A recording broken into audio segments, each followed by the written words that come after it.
Salam əksər, birdən Riyaziyyat 100 planına xoş gəlmisiniz. Bu dərsimizdə kəsrətlərin müqayisələrindən danışacağıq. Biz birinci demişdik ki, öz-özümüzə iki yerə ayırdıq kəsrləri, adi kəsrlər və onluq kəsrlərə. Gəlin əvvəlcə adi kəsrlərin müqayisəsinə baxaq, sonra onluq kəsrə baxarıq. Birinci, məxrəcləri bərabər kəsrlərdə surəti böyük olan kəsir böyük, surəti kiçik olan kəsir isə kiçikdir. Buna bir misal üzərində baxaq. Məsələn, müqayisə edək 3-də 2 ilə 3-də 1-i. Gördüyümüz kimi bundan hər ikisinin məxrəci bərabərdir. Hər ikisi də 3-dür. Biz düsturumuza nə dedik? Onların surəti böyük olan böyükdür. 3-də 2-nin surəti 2-dir. 3-də 1-in surəti isə 1. 2 birdən böyük olduğu üçün 3-də 2 də 3-də 1-dən böyükdür.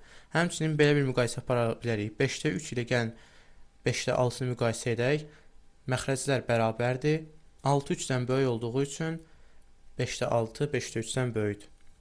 Bəs surətləri bərabər olanda nə edəcəyik? Surətləri bərabər olan kəsrlərdə məxrəci böyük olan kəsir kiçik, məxrəci kiçik olan kəsir isə böyükdür. Bu dəfə gördüyünüz kimi tam tərsidir.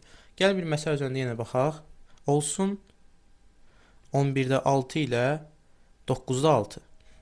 Gördüyünüz kimi bunların hər ikisinin surəti 6-dır, yəni bir-birinə bərabərdir. Gəl onda bunların məxrəcinə baxaq. Birinin məxrəci 11, birinin məxrəci 9. Biz qaydamıza dedik ki, məxrəci böyük olan kiçikdir. 11 9-dan böyük olduğu üçün 11-də 6 5 9-da 6-dan kiçikdir. Həmçinin başqa bir məsələ ilə desək, gördüyünüz kimi hər birinin surəti 1-dir. Lakin 10 5-dən böyük olduğu üçün 10-da 1 5-də 1-dən kiçikdir. Bu qədər sadə. Bəs görək, hər ikisi də müxtəlif olsa, həm məxrəci həm də surəti müxtəlif olsa necə olar? Surət və məxrəci müxtəlif olan kəsrlərin müqayisəsi üçün çarpaz vurma üsulundan istifadə olunur. Bunu yenə bir məsələ üzərində baxaq. Gördüyünüz kimi həm surətlər fərqlidir, həm də məxrəclər fərqlidir. Çarpaz vurmada məxrəci surətə vururuq. Heç zaman surəti məxrəcə vurmayın. Həmişə məxrəci surətə. Baxın, 7-ni 4-ə tərəf ox qoydum, 9-u 3-ə tərəf ox. İndi hansının surətinə vururuqsa o tərəfdə yazırıq. Baxın, burada 9-u məsələn 3-ə vurduq, yazırıq sol tərəfdə, yəni sürət tərəfdə. Gördünüz? Oldu neçə? 27. O bir tərəfini elədik, 7-ni 4-ə vurduq, neçə etdi? 28. Gördük, onda o birisinin surətinin yerində yazdıq. 28 37-dən böyük olduğu üçün 9-da 4 də 7-də 3-dən böyük olacaq. Bir digərini də məsəl verim, bəlkə çaşmış ola bilərsiniz. Yenə çarpazca vuraq gedək.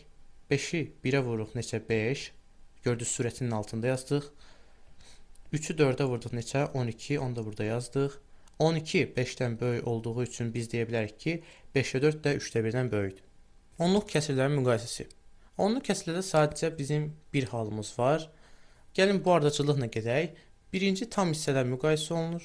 Sonra isə tam hissələr bərabərdirsə, onda kəsr hissələr vergüldən başlayaraq mərtəbə vahidlərinə görə müqayisə olunur. Yenə bir məsələ üzərində baxaq.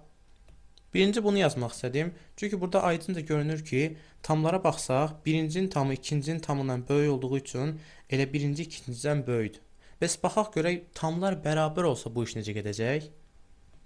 Olsun 6,7 ilə 6,8. Bu zaman görürük ki, bunların tamları bərabərdir. Aha, onda nə etməliyik? Demək ki, biz artıq kəsr hissəsinə keçid etməliyik. O zaman 0,7 0,8-dən kiçik olduğu üçün 6,7 də 6,8-dən kiçikdir. Bir digər də fərqlisini vermək istəyirəm. Bunlarda çaşmamanızı istəyirəm. Bəzi şagirdlər bunda çaşır. Gördüyünüz kimi tamlar bərabərdir. Onda nə edəcəyik? Kəsr hissəsinə baxacağıq. Bəzi tələbələr elə bilir ki, 19 2-dən böyükdür. Aha, biz deyək onda 3,19 3,2-dən böyükdür. Xeyr, əlbəttə belə bir şey yoxdur. Biz kəsr hissəsinə baxırıq. Əvvəla 19-u burada görürük. Neçə ədəddir bu? 2 dənə. Gördüyünüz kimi 1 2. 2 dənə ədədimiz var. Lakin sağ tərəfimizdə sadəcə bir dənə 2-miz var. Bu zaman bərabərləşdirmək üçün, yəni sağ tərəfdə də 2 ədəd olması üçün bir ədəd nə edirik? 0 artırırıq. Oldu 3,20. Onda artıq görürük ki, 20 19-dan böyükdür. Demək ki, 3,2 3,19-dan da böyük olmuş olur.